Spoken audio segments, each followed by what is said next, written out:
देख रहे हो, दौर आ गया है, दौर आ गया है, फिर साइकिल पे चलोगे, गाड़ियां बंद होने वाली हैं, डीजल अब भी लाइन में लग के मिला। हम आने वाले 10 दिन में क्या होने वाला ये तो अल्लाह ही जानता। हाँ, जो किताबों में पढ़ते थे ना गधे घोड़ी की सवारी, फिर वो दौर आ गया पलट के। दुनिया फिर पीछे जा रही है। किधर जा रही है? और हम शॉर्टकट के चक्कर में। मेरे बाद आपको हिंदुस्तान का वो खूबसूरत लहजा जिसको पूरी दुनिया असद इकबाल कलकत्तवी के नाम से जानती है, उनसे भी आपको मुलाकात करनी है। पहले आप मुझसे मुलाकात कर लें। थके तो नहीं है अभी आप लोग? कुछ लोग तो बड़े घूर के देख रहे हैं। आप रात भर बैठने की बात कर रहे हैं, वो एक बंदा ऐसे घूर के देख रहा है जैसे खा जाएगा, है ना? घूर के ना देखिएगा। खैरियत है सारे लोग? जोर से बोलो, और जोर से बोलो। माशाल्लाह, बच्चों की आवाज तेज है। जो लोग खाना खा के आए हो ना, तो वो आवाज निकाल के बोला करें, और जो खाली लंगर के साथ फिर उनकी मजबूरी समझ में आती है। कई बार ऐसा होता है, लोग आते हैं यार बिरयानी मिल ही जाएगा, और कभी ख्याल होती है लेकिन हाल में बिरयानी नहीं होती है। ऐसा तो नहीं है कोई घर से भूखा आया हो। जितने लोग घर से खा के आए वो जरा बोले या रसूल अल्लाह। अपनी बेरी के बेर कोई खट्टे बताते ही नहीं, है ना? सारे ही खा के आए। और क्यों ना ये आवाज निकले, हम यहाँ खाएं या घर खाएं, खाते हुजूर ही का लंगर है। बरेलवी बैठे ना यहाँ पे, सुन्नी बरेलवी, है ना? अगर कोई सुले कुल्ली भी बैठा हो तो उठने मत देना, पकड़ के बैठा के रखना, ताकि पता चले आला हजरत वाले कैसे नबी नबी किया करते हैं। हाँ जी, उठने मत देना। मैं इस बात का कायल नहीं कि भगा दो, मैं कहता हूँ पकड़ के रखो। इतनी सुनाओ कि उसे मजबूरी में कहना पड़ जाए, मैं मुजरिम हूँ आका मुझे साथ ले लो, कि रास्ते में है जा बजा थाने वाला। सुभान अल्लाह। नारे तकबीर, नारे रिसालत, नारे गौसियत, मसलके आला हजरत, फैजाने आला हजरत, इश्क मोहब्बत आला हजरत आला, बस्ती बस्ती करिया करिया, हजरत मुफ्ती हम्माद रजा साहिब क़िबला, सरजमीने चमन नगरिया, अजहरी कमेटी। क्या बात है, सुभान अल्लाह सुभान। हाँ, तो सारी बरेली बैठे, उम्मीद है माशाल्लाह आवाज की गरज बता रही है, बरेली का दूध पीने वाले लोग बैठे हैं। खुदा सलामत रख के सारे लोगों को, अल्लाह खूब बरकत अता फरमाए। जब कभी कोई मेंबर से ये कहता है ना नौजवान दीन से दूर हो रहा है, तो फिर मैं ऐसी महफिलों को देख के कहता हूँ काश वो यहाँ आए और एक निगाह मजलिस महफिल पे डालें, और जरा अंदाजा लगाएं यहाँ जवान ज्यादा बैठे कि बूढ़े ज्यादा बैठे हुए। ये बालों की सियाही बता रही है, जवान हुजूर से दूर नहीं, जवान हुजूर के करीब होता जा रहा है। बेशक बेशक, जवान हुजूर के करीब होता जा रहा है। क्यों ना हो, मेरा इमाम तो 2 बातों में बात खत्म कर गया।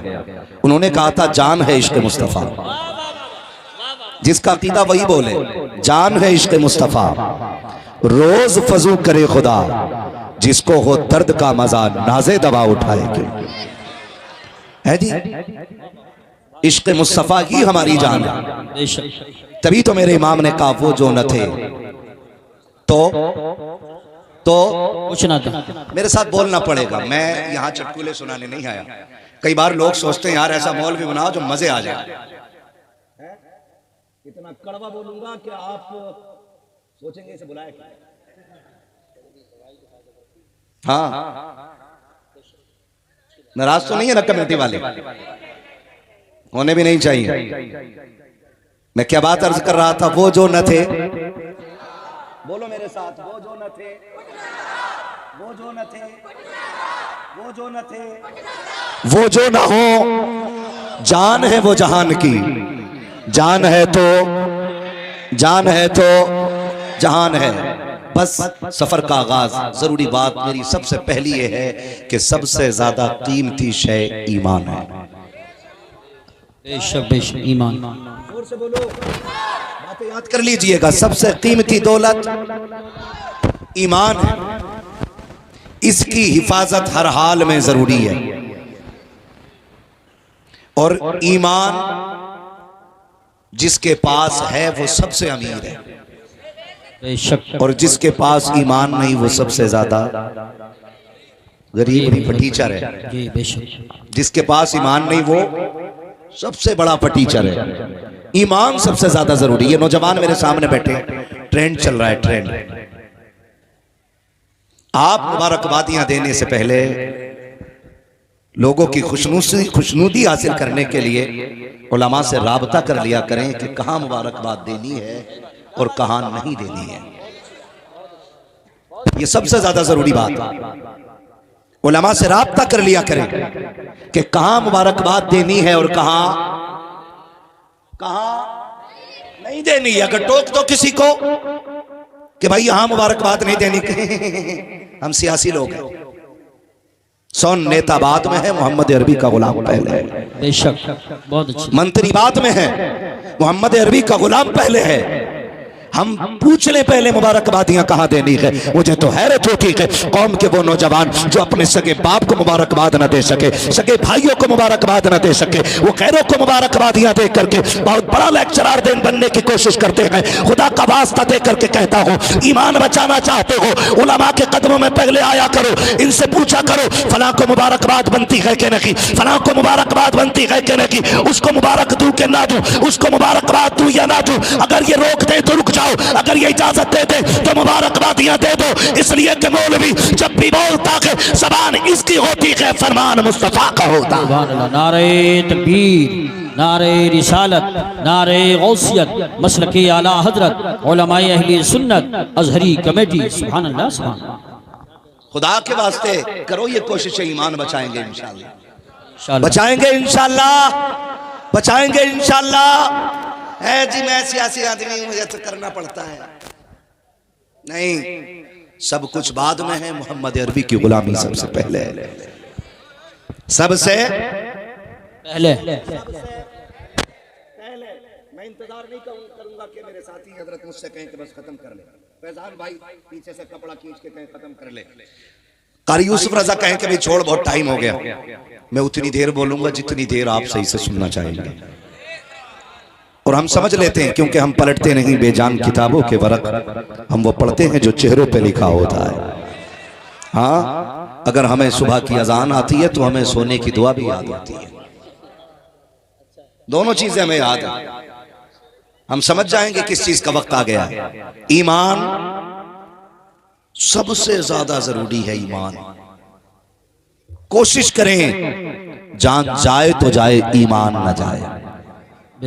जान जाए तो जाए, ईमान ना जाए। ईमान बचाने की कोशिश कीजिएगा। दौर बड़ा नाजुक है, पता नहीं कहां तुमने लाइक का बटन दबाया और इधर ईमान का जनाजा निकल गया। जानते हैं आप, इतना नाजुक दौर आ गया, सब कुछ लिखा हुआ आ रहा है और खाली आपको यस और नो करना है। यस मीन्स आप राजी हैं, नो नहीं ना राजी है। पूरी तहरीर पढ़ने के बाद आपने लाइक का बटन दबा दिया, फंस गए। ईमान बचा लो, सबसे ज्यादा जरूरी है। हाँ, ऐसा लगता है इसी दौर के लिए मेरे नबी ने कहा था कि ईमान बचाना ऐसे हो जाएगा जैसे हथेली पे आग का अंगारा रखना। हाँ, दाढ़ियां होंगी, ईमान नहीं होंगे, टोपियां होंगी, ईमान नहीं होंगे, गोश्त खाने वाली कौम होगी, ईमान नहीं होंगे। इतना नाजुक दौर आ गया। खुदा के वास्ते बहुत सोच समझ के आप लाइक का बटन दबाया करें, यह भी बड़ा जरूरी है। ईमान बचाना सबसे ज्यादा जरूरी है। और ये जो हवा चली है ना मुबारकबादियां देने की, थोड़ा सा लिमिट में आ जाए, लिमिट में। और पहले मुसलमान बन जाए, मुसलमान बन जाए। अपनों की कब्रों पे जाके कह रहा है बड़ी याद आ रही है ईद का दिन तुम्हारा, आज तुम होते तो कितना अच्छा लगता। सगा बाप घर में पड़ा है और उससे ईद मिलने के लिए बेटा तैयार है। ये तरबियत है हमारी। आज जो घर के अंदर है उस पे गौर नहीं, जो सोशल मीडिया पे है उस पे सबसे ज्यादा गौर। शब कदर आए, शब बरात आए, माफी नामे लिख लिख के भेज रहे हैं। कोई खता हो गई हो तो माफ कर देना, मैंने दिल दिखाया हो तो माफ कर देना। तेरी तहरीर वो पढ़ रहा है जिसने कभी तुझे देखा न की है, तेरी तहरीर वो पढ़ रहा है जिसने कभी तुझे जाना न की है, तेरी तहरीर को उसने देखा है जिसने कभी तुझे न की देखा है। लेकिन घर में पलने वाला खानदान जिसमें भाई भी हैं, बहनें भी हैं, जिसमें अपने भी हैं, पराए भी हैं, जिसमें रिश्तेदार भी हैं, माँ भी हैं, लेकिन उनके दरवाजे तक जाते हुए हमारे कलेजे मुंह को आ जाया करते हैं। क्या फायदा तुम्हारी कमेंट पे, तुम्हारी तहरीर पे अगर किसी ने लाखों लाइक भी दे दिए, अगर घर के अंदर बैठा हुआ भाई तुझसे नाराज होकर दुनिया से चला गया, तेरी गलती ने उसका दिल तोड़ा के हजारों लाइक नहीं बचा पाएंगे, लाखों कमेंट नहीं बचा पाएंगे। जरूरी ये है कि माफी उनसे ना मांग जिनको तूने देखा न की है, माफी उनसे मांग जिनका तूने दिल दुखा रखा। बेशक बेशक, क्या कहने, वाह वाह वाह, सुभान अल्लाह, सुभान। हक है, हक है। ये जरूरी है। अभी कुछ दिन पहले एक साहब ने अब्बा की कब्र लगाई फोटो में, ईद का दिन आया था, कह रहा अब्बा बड़े याद आ रहे हैं, अब्बा बड़े याद आ रहे हैं। अगर मेरे बाप होते आज उनके जूते उठा के मैं ईद की मुबारकबाद देता। मैं कहता हूं काश ये जुमला जो तूने मरने के बाद बोला है ना, अगर उनकी जिंदगी में बोल देता तो तुझे मरने में देर लगती, रब को तेरी कब्र को जन्नत बनाने में देर नहीं लगती। हमें उनकी जिंदगी में ये बातें बोलनी थी और हम मरने के बाद तमन्नाएं कर रहे हैं काश ऐसा हो जाए, काश ऐसा हो जाए। अपनी जिंदगी की कदर करो, जो है उनकी कदर करो। दिल के पपोले जल उठे सीने के दाग से, इस घर को आग लग गई घर के चराग से। अपने अपनों के दुश्मन हो बैठे, अपनों ने अपनों के गले काट दिए, अपने अपनों के खिलाफ मुकदमे कर रहे हैं, अपने अपनों को इंजर्ड करके हॉस्पिटल पहुंचा रहे हैं, अपने ही अपनों को जेल कराने पे लगे हुए हैं। अपने दुश्मन हम ही काफी हैं, गैरों की क्या जरूरत थी। सोचे जरा, जोर दें। आज ये महफिल सजी है, दिल पे हाथ रख के बताना सारे ला इलाहा इल्लल्लाह वाले हैं, हाँ सारे बरेली वाले से प्यार करने वाले लोग हैं। मगर क्या कोई ऐसा होगा इस महफिल में, क्या सारे ऐसे लोग हैं कि जिसके सीने में किसी के भी तरफ से कोई नफरत या कोई बुग़्ज़ और कोई कीना ना हो? नहीं, बड़ा मुश्किल हो गया है। अब तो मस्जिद की पहली सफ में बैठे हुए लोगों का दिल पहचान पाना मुश्किल है कि ये इबादत की नीयत से आगे बैठा या दूसरों को पीछे करने की नीयत से पीछे बैठा है। अब तो इबादतों में इतनी हमारे दिखावे आ गए, अब तो मस्जिद की पहली सब महफूज नहीं है। यहां से जाके आप कहोगे मजा आया उस्मान भाई पे, मजा आया फैजान भाई पे, मजा आया असद भाई पे। क्या खाक मजा आया? अगर दिल ना बदले तो कुछ ना बदला, अगर दिल ना बदल सके तो कुछ ना बदला। आज ना सियासत की आड़ में आकर के हम ईमान बेच देते हैं, लोग टके टकों पे बिक जाते हैं। ईमान इतना सस्ता नहीं है। ईमान कितना महंगा है, पूछ नबी के बिलाल से। ईमान की कीमत क्या होती है, पूछ उस्मान गनी से। ईमान कितना कीमती है, पूछ नबी के अबू बकर से। ईमान की कीमत क्या होती है, पूछ हजरत सुमैया से। ईमान कितना कीमती है, पूछ हजरत जुनैरा से। तब पता चलता है ईमान कितनी कीमती चीज है। मैंने इसीलिए कहा मर जाना लेकिन ईमान का सौदा न करना, मर जाना ईमान का सौदा न करना। आज तो माफ कीजिएगा, अपनी बात मनवाने के लिए हमें कुफ्र की हद तक उतरना पड़े तो उतर जाते हैं। कुफ्र की हद तक। अल्लाह करे ये बातें आपके जहन में उतर जाएं।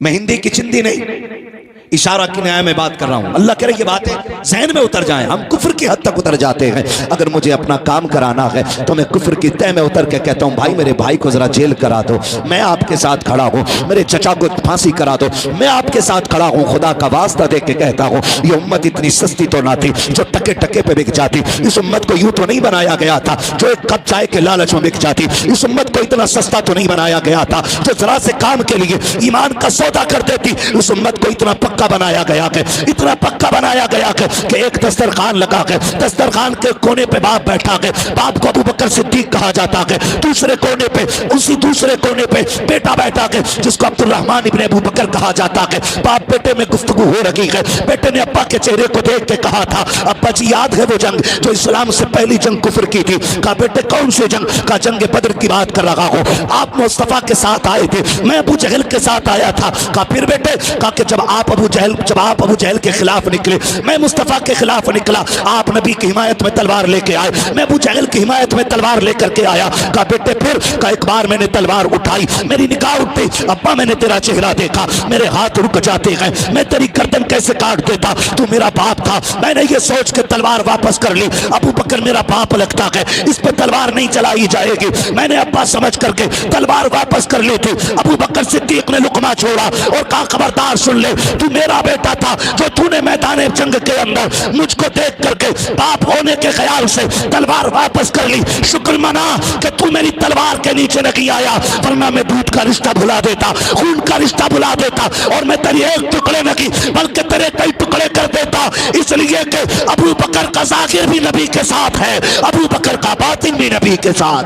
सुभान अल्लाह। नारे तकबीर, नारे रिसालत, नारे हैदरी, नारे गौसियत, मसलके आला हजरत, फैज़ान आला हजरत, इस्लाह मुआशरा कॉन्फ्रेंस, अजहरी कमेटी, हजरत मुफ्ती हम्माद रजा साहिब क़िबला, सरज़मीन चमन नगरिया। सुभान अल्लाह, सुभान अल्लाह। ये ईमान है, ये जोर से है, ये ईमान है। मेरा इमाम कहता सोना जंगल, क्या बात है। सुभान अल्लाह। फिर काहे बुलाया असद इकबाल भाई को आपने, सब तो आपको याद ही है। सोना जंगल छाई बदली, सोने वालों चोरों की सुभान अल्लाह, है ना। लग रहा है कि आज पक्के बरेलवियों से पाला पड़ गया है ना। अल्हम्दुलिल्लाह। अल्लाह सलामत रखे। हम तो कहते हैं कादरी कर, कादरियों में कदर अब्दुल कादिर कुदरत नुमा के। क्यों कहते हैं, इसका राज भी मेरे मुर्शिद ताजुश शरिया ने खोला, और उन्होंने कहा जिंदगी ये नहीं है किसी के लिए, जिंदगी है नबी की, जिंदगी है नबी की, ना समझ मरते हैं जिंदगी के लिए, जीना मरना है सब कुछ नबी के लिए। सारे बोले जीना मरना है सब कुछ, जीना मरना है सब कुछ, मसलक आला हजरत पे कायम रहो, जिंदगी दी गई है, जिंदगी दी गई है इसी के लिए। और जो बात मैं कहना चाह रहा था वो आ गई, अख्तर कादरी। मिलाओ वहां से कादरी कर, हाँ कादरी रख, कादरियों में उठा, कादरियों में उठा, इधर मिलाओ अख्तर कादरी। खुल्द में खुल्द वहां है हर एक कादरी के, खुल्द वहां है हर एक कादरी के लिए। अल्लाह सलामत रखे। ओ भाई सोना जंगल रात अंधेरी छाई बदली काली है, सोने वालों जागते रहियो। हाँ जी, मगर अगली बात जो मेरे इमाम ने कही ना, वो तो निहायत सस्ता सौदा। बेच रहे हैं जन्नत का हम, मुफलिस का मोल चुकाएं अपना हाथ ही खाली, खाली। हम मुफलिस का मोल चुकाएं अपना हाथ ही खाली है। ईमान ऐसा होना चाहिए, खाएंगे इंशाअल्लाह। कैसा खाएंगे?